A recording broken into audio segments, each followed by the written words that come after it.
Hello दोस्तों, मैं doctor Chandrashekhar आपके अपने यूट्यूब चैनल शेखर एकेडमी 2.06 में आप सभी का स्वागत करता हूं। दोस्तों, इस चैनल के माध्यम से हम हिंदी साहित्य, UGC net, JRF, assistant professor UK, PSC और सभी महत्वपूर्ण कॉम्पिटिटिव एग्जाम की बेहतरीन तैयारी करते हैं।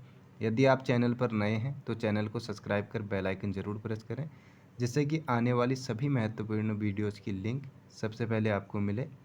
दोस्तों, मैं आपके लिए 100 महत्वपूर्ण प्रश्नों की सीरीज़ लेके आया हूं और इसकी 3 वीडियो पहले अपलोड हो चुकी हैं। यदि आपने वो नहीं देखी हैं तो प्लेलिस्ट में जाकर देख लीजिए, या इस वीडियो के डिस्क्रिप्शन बॉक्स में मैं उनकी लिंक दे दूंगा, वहां से भी आप उन्हें देख सकते हैं। दोस्तों, ये 100 प्रश्न सभी महत्वपूर्ण परीक्षाओं के लिए, आगामी परीक्षाओं के लिए महत्वपूर्ण हैं। आप इन्हें देखिए और अपना आकलन कीजिए कि आपके कितने प्रश्न सही हो रहे हैं। तो ये सारे प्रश्न मैं करा चुका हूँ पहले ही। आज की क्लास में हम ये लास्ट भाग है इस सीरीज़ का। आप उन 3 सीरीज़ों को भी देख लीजिए। तो 60 प्रश्न हम करा चुके थे। यहाँ से आज हमारी क्लास शुरू होगी। आज की क्लास का पहला प्रश्न है, प्रयोगवाद को बैठे डाले का धंधा किसने कहा? तो आपको आंसर लगाना है। तो सही आंसर होगा option number D, नंदुलारे Vajpayee ji ने कहा। और आगे 62वां प्रश्न है, हिंदी का प्रथम बाल साहित्यकार कौन है? तो option A Shridhar Pathak, option B Mahesh Narayan Bharatendu, या फिर option number D Mahavir Prasad Dwivedi. तो सही आंसर होगा option number A Shridhar Pathak. और अगले प्रश्न में चलते हैं। 63वां प्रश्न है, हिंदी भाषा की कुल कितनी उपभाषाएं हैं? यहाँ पर उपभाषाएं होगा, ठीक है। उपभाषाएं कितनी हैं?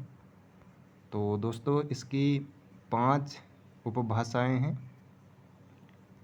और ये कौन कौन सी हैं, जैसे मैं आपको बता देता हूँ। पूर्वी हिंदी है, पश्चिमी हिंदी है, बिहारी है, और राजस्थानी, कुमाऊनी। कुमाऊनी इसको हम पहाड़ी कहेंगे।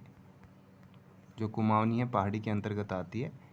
तो आगे चलते हैं। 64वां प्रश्न है, संघ की भाषा के संबंध में कौन सा अनुच्छेद सही है? तो संघ की भाषा के संबंध में किस आर्टिकल में कहा गया है? तो सही आंसर होगा ऑप्शन नंबर बी, यानी कि 343 और 344। अगले प्रश्न में चलते हैं। 65 नंबर प्रश्न है,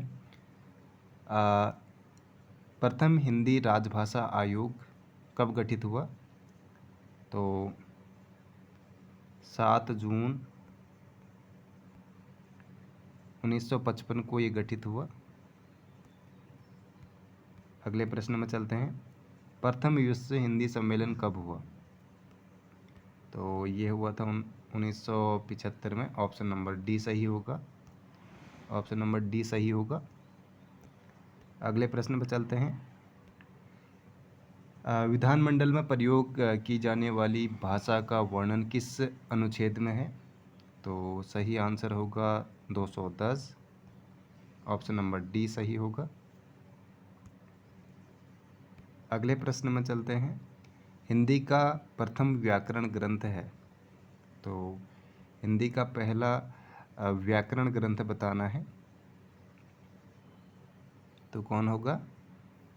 उक्ति व्यक्ति प्रकरण पंडित दामोदर दास का है, ठीक है। और जो शब्दानुशासन है, ये अपभ्रंश भाषा का पहला व्याकरण ग्रंथ है, अपभ्रंश भाषा का। और किसने लिखा है? तो हेमचंद्र ने लिखा है, ठीक है। हेमचंद्र ने लिखा है। तो अगले प्रश्न पर चलते हैं। अपभ्रंश भाषा का व्याकरण ग्रंथ किसकी रचना है? तो अपभ्रंश की जो पहली तो जो रचना है उसका नाम शब्दानुशासन है, जो अभी हमने बात की, शब्दानुशासन है। और ये किसकी रचना है? तो ये ऑप्शन नंबर डी, हेमचंद्र की रचना है। प्रश्न नंबर 70 है, राजस्थानी भाषा के अंतर्गत नहीं आती है। यहाँ पर ध्यान देना है कि नहीं आती है, तो कौन सी नहीं आती है? मालवी, मारवाड़ी, जयपुरी या बुंदेली? तो सही ऑप्शन होगा ऑप्शन नंबर डी, डी नहीं आता है, यानी कि बुंदेली नहीं आती है। 71वां प्रश्न है, पश्चिमी उपभाषा के अंतर्गत नहीं आती है, तो कौन सी जो उपभाषा है वो नहीं आती है? तो दोस्तों इसमें खड़ी बोली पश्चिमी में आती है, और बुंदेली भी आती है, कौरवी भी आती है, जो खड़ी बोली का ही नाम है, उपनाम है, और बघेली नहीं आती है। तो यानी कि सही ऑप्शन होगा ऑप्शन नंबर डी। अगले प्रश्न पर चलते हैं, मैथिली भाषा का कोकिल किसे कहा जाता है? बहुत बार परीक्षाओं में पूछा जाता है, तो सही आंसर होगा ऑप्शन नंबर ए, विद्यापति को। और 73वां प्रश्न है, कविता कौमुदी किसकी रचना है? सही आंसर होगा ऑप्शन नंबर ए, रामनरेश त्रिपाठी। अगले प्रश्न पर चलते हैं, मैथिली किसके अंतर्गत आती है? तो मैथिली जो भाषा है वो किसके अंतर्गत आती है? तो इसमें सही आंसर होगा option number D, Bihari Hindi के अंतर्गत। अगले प्रश्न पर चलते हैं, 75वां प्रश्न है, अपभ्रंश भाषा को लोक भाषा किसने कहा है? इसको देश भाषा न कहकर लोक भाषा कहा है, तो वो कहा है आपके आचार्य भरत मुनि। ऑप्शन नंबर ए सही होगा, ऑप्शन नंबर ए सही होगा। और 76 पे चलते हैं, केशवदास किस काल के कवि हैं? तो बहुत ही आसान प्रश्न है, रीतिकाल। अगले प्रश्न पर चलते हैं, किस रचना को छंदों का अजायब घर कहा जाता है? और ये किसने कहा है? तो राम स्वरूप चतुर्वेदी ने कहा है, स्वरूप चतुर्वेदी ने कहा है। और किसको कहा है? तो इन्होंने रामचंद्रिका, केशवदास की जो काव्य कृति है उसको कहा है। 78वां प्रश्न है, हिंदी साहित्य का आदिकाल किसकी रचना है? तो ऑप्शन नंबर डी सही होगा। अगले प्रश्न पर चलते हैं, केशवदास को रीतिकाल का पहला कवि किसने माना है? तो सही आंसर होगा option number D, option number B. अगर आपसे पूछे कि रामचंद्र शुक्ल ने किसे पहला कवि माना है रीतिकाल का, तो चिंतामणि को माना है, चिंतामणि को माना है। ठीक है दोस्तों। 80 नंबर प्रश्न है, कवि रत्नाकर के रचयिता हैं। तो जो कवियों में रत्न थे वो थे सेनापति, यानी कि ऑप्शन नंबर सी सही है। और 81 प्रश्न है, मिश्र बंधु ने किसे कवि नहीं माना? तो बहुत ही महत्वपूर्ण है, ये बहुत बार पूछा गया, तो ऑप्शन नंबर बी सही होगा, बिहारी। आगे चलते हैं, रीतिकालीन आबाद प्रेम का स्वच्छंद कवि किसे माना जाता है? तो रीतिकाल में जो प्रेम की सबसे ज़्यादा रचनाएं की हैं वो की हैं, मैं थोड़ा सा और स्क्रॉल कर देता हूँ। तो 4 ऑप्शन हैं, आपको अपना उत्तर चुनना है। तो सही आंसर होगा पद्माकर, माफ़ कीजिए, इसका सही आंसर होगा आलम। ठीक है, पद्माकर नहीं होंगे, आलम होंगे। अगले प्रश्न पर चलते हैं, विज्ञान गीता एवं रसिक प्रिया किसकी रचनाएं हैं? तो ऑप्शन नंबर देख लीजिए, सही आंसर होगा ऑप्शन नंबर ए, केशवदास। अगले प्रश्न पर चलते हैं, कठिन काव्य का प्रेत किसे कहा जाता है? तो ऑप्शन नंबर ए सही होगा, केशवदास को। और किसने कहा है? तो रामचंद्र शुक्ल ने कहा है। बहुत महत्वपूर्ण है। अगले प्रश्न पर चलते हैं। निम्नलिखित में से कौन रीति मुक्त काव्यधारा का कवि नहीं है? तो कौन नहीं है? ऑप्शन नंबर ए घनानंद भी आते हैं, रीति मुक्त में बोधा भी आते हैं, आलम भी आते हैं, लेकिन बिहारी रीति सिद्ध में आते हैं। तो अगले प्रश्न पर चलते हैं। रीति संप्रदाय के प्रवर्तक हैं। तो रीति संप्रदाय के प्रवर्तक कौन है? तो वामन है। रस संप्रदाय के कौन है? तो भरत मुनि हैं। दंडी अलंकारवादी हैं। भामा का जो संप्रदाय है वो अलंकारवादी हैं, ये भी ठीक है, अलंकारवादी इनका ही है। और अगला प्रश्न है 87 नंबर, अद्वैतवाद के प्रवर्तक कौन है?